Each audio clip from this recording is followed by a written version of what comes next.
This one character trait is hurting you more than you think.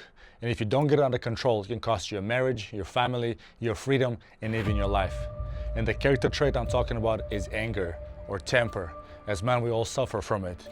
I suffer from it personally. I've arrested and imprisoned men who had issues with temper and anger and had zero emotional control and emotional intelligence. But don't worry, in this episode I'm here to teach you that it is fixable. You're not lost cause, and I can help you get your anger under control.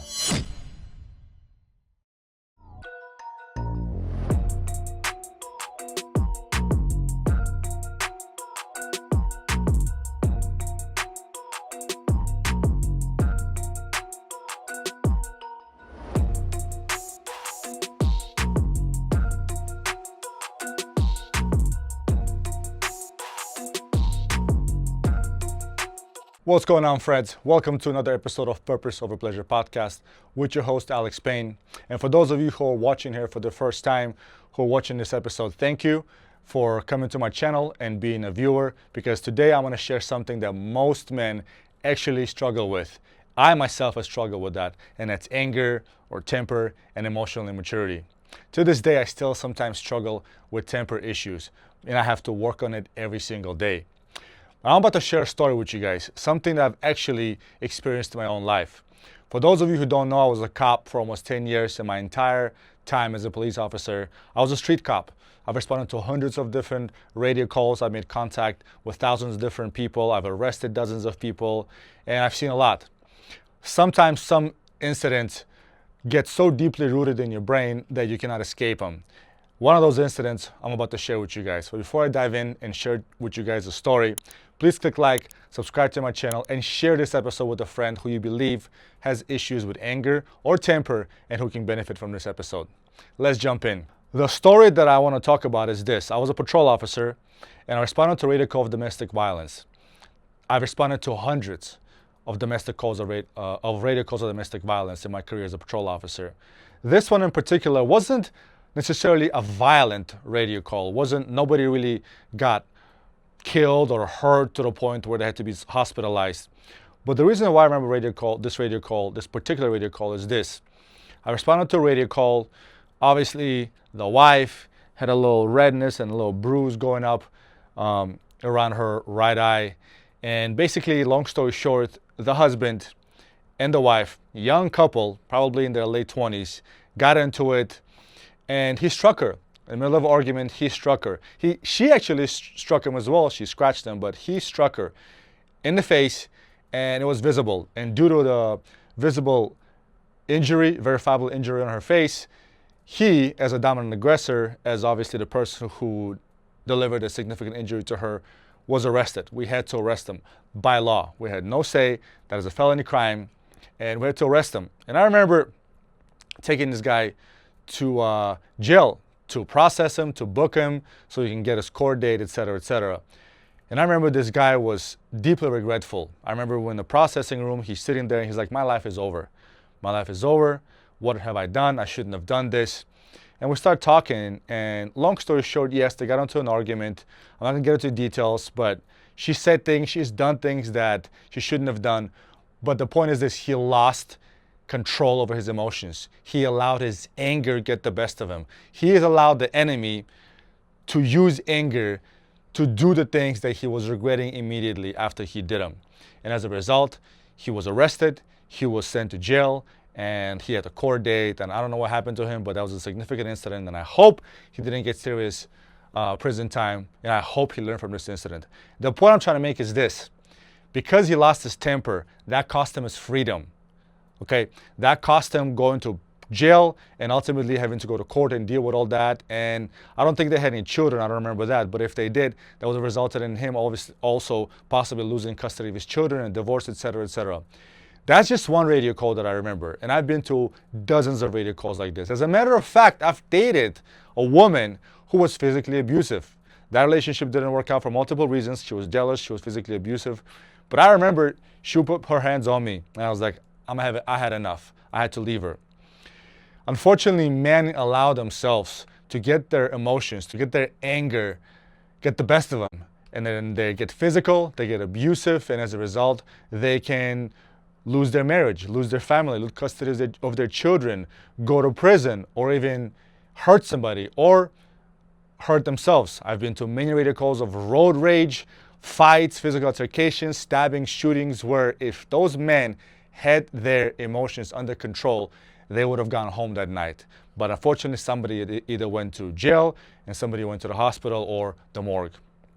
Today, I'm going to tell you guys 5 different things that I've personally used, implemented, and to this day still use in order to control my temper, in order to control my emotions and not allow them to get the best of me. I'm human, just like all of you gentlemen, and I grew up around physical abuse, domestic violence. My father was an alcoholic, physically abusive, jealous, very physically abusive and violent in the house. So to me, that was normal. So naturally, growing up, I had a short temper. I had anger issues, and nobody really taught me how to channel my emotions properly. So what did I do?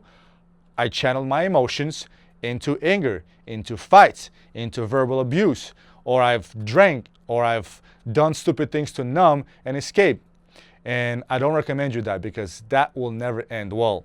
The things that I've done for myself over the course of the last 5 to 10 years that helped me take control of my anger and emotions are the following 5 things.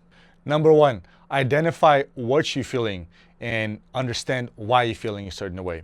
You see, emotions vary. You can feel disrespected, you can feel jealous, you can feel anxiety, you can feel threatened. Whatever you feel, identify that emotion. If somebody does something to you that triggers you, take a moment and think about what's going on in me. Am I jealous? Am I disrespected? Am I pissed? Am I angry for no reason? Am I in fear? So before reacting, you need to identify what emotion it is that you're feeling. And then ask yourself, well, why is it that I'm feeling this way? What is it that this person said or did that's triggering me right now?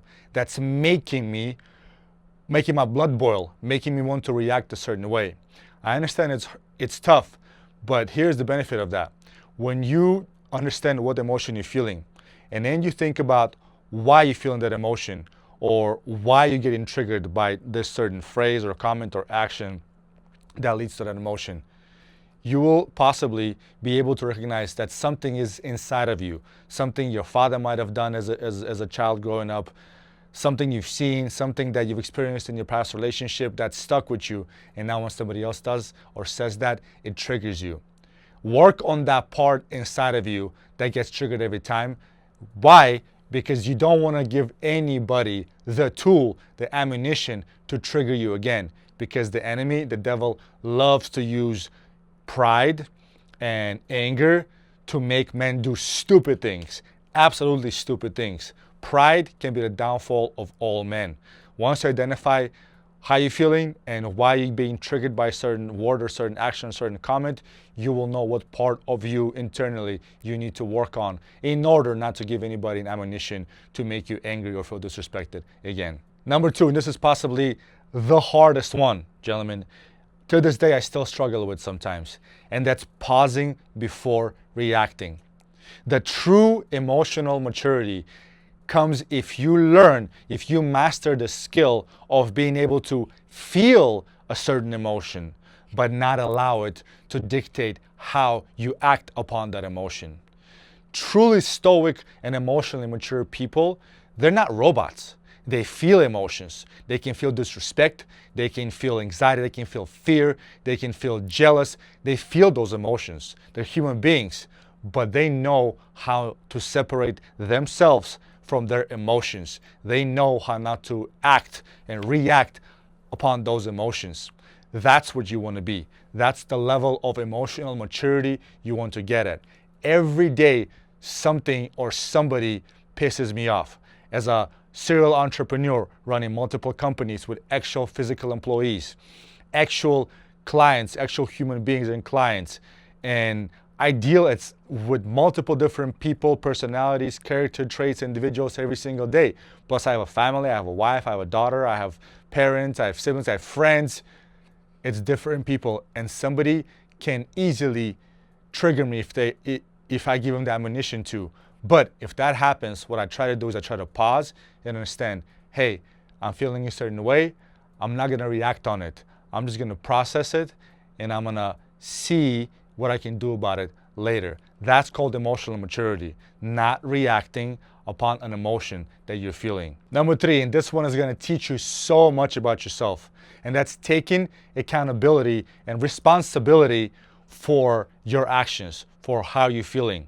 The reason why this is important is because that makes you get deep inside of yourself. That forces you to learn yourself, learn your character, learn who you truly are. Instead of giving people excuses, instead of not taking responsibility for your actions, instead of blaming somebody for how you're feeling and what's happening to you, you need to look internally. You need to look internally and see what you can do better so you don't have to repeat that mistake again. Don't be reactive to somebody's comments. Don't be reactive to somebody's actions. Now, that's different from having to defend yourself. If somebody's attacking you, if somebody's threatening your life, if somebody's about to hurt you or your family, by all means, step up, handle business. Be able to defend yourself and your loved ones. But if somebody's throwing a comment at you or somebody did something stupid and you feel frustrated, hey, and if you do something about it in a reactive manner, you say something or you make a certain mistake or you say something you regret or you do something you regret, don't give excuses. Don't say, oh, I did this because my father did that growing up or my ex-girlfriend did that or this was done to me as a child. No, understand that it's wrong and try to fix it next time. Take responsibility for your actions. Because as a man, you don't want to be known as the guy who constantly gives excuses and does not change his behavior. You will not gain respect from other men if you're that kind of guy. Hey guys, quick interruption because I have an important announcement to make. If you're a man between 20 and 45 who is out of shape, feels lost, stuck, undisciplined, or feels like you living beneath your potential, I created a U 2.0 mentorship program for you.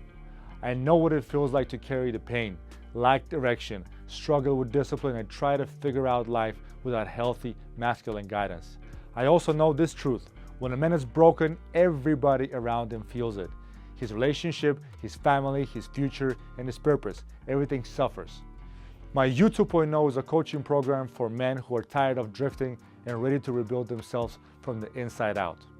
Inside the program, we focus on 7 pillars: purpose, healing, discipline, masculine identity, family, brotherhood, and faith.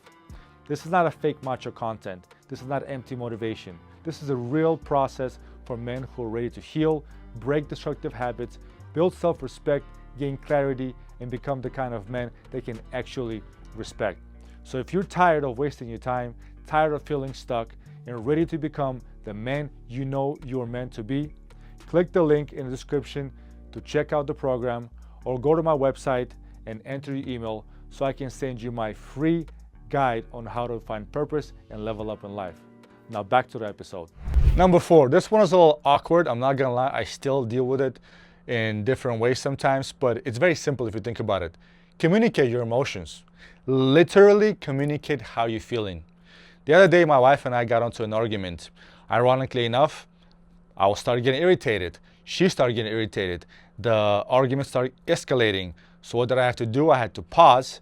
I had to not react. And I had to tell her calmly, hey, what you did upset me. I feel disrespected by your action because of this, this, and this. Whether you like it or not, whether you want to give yourself excuses or not, I'm letting you know that I feel disrespected by what you've done. So please understand me, and I'm going to walk away from the situation. If you want to talk about it later, you can come and talk to me. I went to my office. I started doing work. A couple hours later, she came back, apologized. You know, I love my wife, so I can't stay mad at her for a while. But I appreciate the fact that she understood that she disrespected me, that she hurt my feelings, and she apologized. And she will not repeat it again because she's that kind of person. But instead of, what did I do different?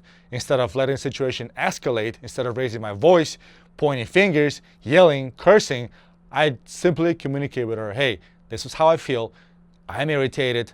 I'm a little angry right now. I'm going to walk away. The best thing you can do is let the person know how you're feeling, why you're feeling a certain way, and then temporarily exit the situation to go cool off and let that person cool off and revisit the situation later if you have to. Last one is practice accountability. Okay, it sounds like one of the bullet points I mentioned before, but it's different because When you practice accountability, you have to make sure you don't repeat the same mistake again. You see, saying sorry every time you make a mistake, eventually it's going to get old. Eventually people are not going to listen to you or take your word seriously. But when you make a mistake, you apologize, you admit that you were wrong, and you actually actively work on fixing it, people will respect you. Everybody is human. We're all human. We make mistakes. But what makes us better is not repeating the same mistake over and over again. Because think about it. If somebody does something bad to you and they say sorry, and they do it again, and they do it again, I guarantee you, you're not going to be friends with that person anymore. You don't want to be doing and have anything to do with that person again. Same thing goes for you if the cards were to be reversed. If you make a mistake, apologize, admit it, learn from it, don't repeat it again. Especially if you're in business, especially if you're a man. Everybody's watching you. Your employees are watching you. Your wife is watching you. Your children are watching you. God is watching you. Don't make the same mistake again. Okay? Work on yourself actively. Figure out ways to learn, to be better, to improve, to not repeat the same mistake again and again and again. Accountability goes a long way. And as a man, being accountable for your actions is a must, is a character trait of true, healthy masculinity. I'll give you guys a little bonus advice right here. Learn how to be stoic. See, there's a great book by Marcus Aurelius called Meditation. He didn't write that book to be a book. It was simply his journal. He would journal his thoughts, his feelings, and he would journal whatever was on his mind. And that book, Meditations, is now the foundation of Stoicism. It really teaches you how to be able to disassociate yourself from your emotions, but in a healthy way, in a way that you can still feel emotions. You're not cold to them. You're not a psychopath. You just simply understand your emotions, understand how you're feeling at the moment, but you are not reactive to those emotions. You choose to be above. You choose to be in control of your emotions. And that's what emotional maturity is. That's why it's so important, so beneficial for a man, for any person, to be stoic in life, because that elevates you higher above average people. By average, I don't mean average person that you're better than. By average, I mean that an average person is very reactive to everything they do in life. Somebody says something, somebody does something, somebody cut them off, they react, they curse, they flip them with their finger, they do things. Sometimes they go as far as fighting and shooting somebody. Again, as a police officer, I've been to so many radio calls where had the men involved in these incidents had control of their anger and their temper at the moment, nobody would have gotten hurt and no one would have gotten to the hospital, and that radio call itself would not have been created. So, gentlemen, if you want to level up in life, if you want to gain respect from other people, if you want your woman to follow you, if you want your children to follow you and respect you, your employees, people around you, be stoic. Be in control of your emotions. Do not allow your anger and your temper get the best of you. As a man, it's your responsibility to be level-headed and to be emotionally mature. As always, I'm here to serve you, gentlemen. If you like this episode, click like, share this with a brother who needs to work on his temper issues, and subscribe to my channel because it goes a long way and I do this for you. God bless you all. See you next time.